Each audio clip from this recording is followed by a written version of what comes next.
మీరు ప్రతిరోజు ఇలాగే దేవుని వాక్యాలతో బలపరచబడాలి అనుకుంటే మా ఛానల్ని సబ్స్క్రైబ్ చేసుకోండి. అలాగే పక్కన బెల్ ఐకాన్ని యాక్టివేట్ చేసుకోండి.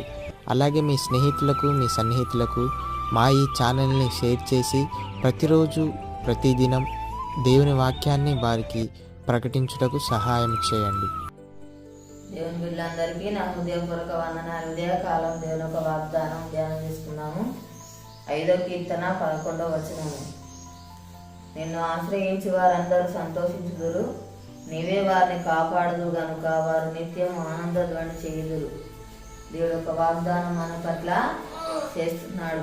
మనము దేవుణ్ణి ఆశ్రయించే వారిగా ఉండాలి, దేవుని మీద ఆధారపడే వారిగా ఉండాలి, దేవుని మీద ఆనుకునే వారిగా మనము ఉండాలి. ప్రతి పరిస్థితుల్లో దేవుని వైపు చూసేవారిగా మనము ఉండాలి. దేవుని సార్లో మనం మొరపెట్టే వారిగా ఉండాలి. పడిపోయిన వారిని లేవనెత్తుతాడు. మనల్ని దేవుడు అనుక్షణం కూడా కాపాడుతాడు, భద్రపరుస్తాడు, సంరక్షిస్తాడు. మనకు సంతోషము అనుగ్రహిస్తాడు, ఆనందాన్ని దేవుడు మనకు అనుగ్రహిస్తాడు. నిత్యము ఆనందధ్వని చేస్తారని దేవుడు చెప్తాడు. ఆ రీతిగా దేవుడు మనకు ఆనందాన్ని, సంతోషాన్ని మనకు అనుగ్రహిస్తాడు. దేవుని మాట మనకు ఎంతో ధైర్యాన్ని ఇస్తుంది. దేవుని మాటలో ఎంతో శక్తి ఉంది, బలం ఉంది. దేవుని మాట మనల్ని ఆదరిస్తుంది.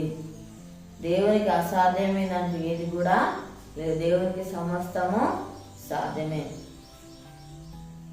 మనల్ని దేవుడు సాక్షిగా నిలబెట్టే దేవుడుగా ఉంటున్నాడు. మనల్ని దేవుడు ఫలింపజేస్తాడు, వర్ధిల్లజేస్తాడు, ఆశీర్వదిస్తాడు, అభివృద్ధి పరుస్తాడు. దేవుని భయభక్తులు కలిగి మనము ఉండాలి. దేవునితో సహవాసం కలిగిన వారిగా ఉండాలి. ప్రతిదినం దేవుని మాటలు ధ్యానించే వారిగా ఉండాలి. ప్రతిదినం దేవుని సేవలో మొరపెట్టే వారిగా ఉండాలి. మన హృదయ వేదన దేవుడు తొలగిస్తాడు. మనకున్న బాధ సమస్యలన్నీ కూడా తొలగించే దేవుడుగా ఉంటున్నాడు. ప్రార్థన చేసుకుందాము. స్తోత్రం తండ్రి, పరిశుద్ధుడా, గొప్ప దేవానికి వందనాలు ప్రభా. నిత్యముల తండ్రి నాయన కాపాడుతున్న దేవుడో ప్రభానికి స్తోత్రాలయ తండ్రి. మాకు సంతోషాన్ని అనుగ్రహించేవాడు, ఆనందం అనుగ్రహించేవాడని స్తోత్రాలు ప్రభా. అయానికి వందనాలయ్యా తండ్రి. అయానికి స్తోత్రాలు చెల్లిస్తున్నానయ్యా దేవా. అయానికి వందనాలు. మిమ్మల్ని ఆశ్రయించాలి ప్రభానికి స్తోత్రాలు. నీ మీద ఆధారపడాలి ప్రభానికి స్తోత్రాలు. నీ మీద ఆనుకోవాలి ప్రభానికి స్తోత్రాలు అయ్యా తండ్రి. అయా ప్రతిదినం దిశలో మొరపెట్టేవారిగా ఉండాలి ప్రభానికి స్తోత్రాలు. నీ వైపు చూసేవారిగా ఉండాలి ప్రభానికి స్తోత్రాలు అయ్యా తండ్రి. అయానికి వందనాలు ప్రభా. దేవానికి స్తోత్రాలయ్యా. నువ్వు చేసిన మేలను బట్టి నేను స్తుతించే విధంగా ఉండాలి ప్రభానికి స్తోత్రాలు. అయానికి వందనాలు ప్రభా. అయ్యా తండ్రి ప్రభా, సాక్షులు నిలబెట్టువాడవు ప్రభా. అయా మా పట్ల గొప్ప కార్యాలు జరిగించేవాడడానికి స్తోత్రాలు తెలుస్తున్నాను తండ్రి. అయానికి వందనాలు. లేవనెత్తువాడడానికి స్తోత్రాలు ప్రభా నాయన. అయా మళ్ళీ వర్ధిలో చేయవాడవు, ఫలింప చేయవాడవు తండ్రి. ఆస్వాదించేవాడవు, అభివృద్ధి పరచువాడడానికి స్తోత్రాలు తెలుస్తున్నాం తండ్రి. నీ భక్తుల జీవితం దయచేయి ప్రభా. నీ మాటకు లోబడి జీవితం దయచేయి ప్రభా. నీకు స్తోత్రాలు నాయన. అయానికి వందనాలు ప్రభా. తల్లికి స్తోత్రాలు. యేసయ్యానికి వందనాలు. అయ్యా కృప చూపండి. అయానికి స్తోత్రాలు. మా దేశానికి అనుకరించండి అయ్యా.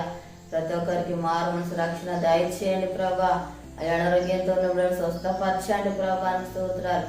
ఎవరే బాధ సమస్యలో ఉన్నారో వారిని దర్శించు తండ్రి. అయానికి స్తోత్రాలు. వరకున్న బాధ సమస్యలు తొలగించండి అయానికి స్తోత్రాలు ప్రభా.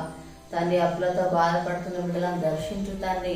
వరకున్న అప్పులు తీర్చి ఆశ్రయించి దీవించడానికి స్తోత్రాలు తెలుస్తున్నాం ప్రభా. యేసయ్యానికి వందనాలు ప్రభా. కృప చూపండి ప్రభా. అయ్యా కనుకరించుతానని స్తోత్రాలు. ఈ యొక్క వాగ్దానం నాయన ప్రతి ఒక్కరి జీవితాలలో ప్రభా నెరవేర్చి మాయ పొందమని యేసునామమున అడుగుచున్నాము తండ్రి. ఆమేన్. ఉదయకాలం వాగ్దానం ఎత్తుపడి ప్రార్థన దేవుడు అతిగా మనల్ని కాపాడుతాడు.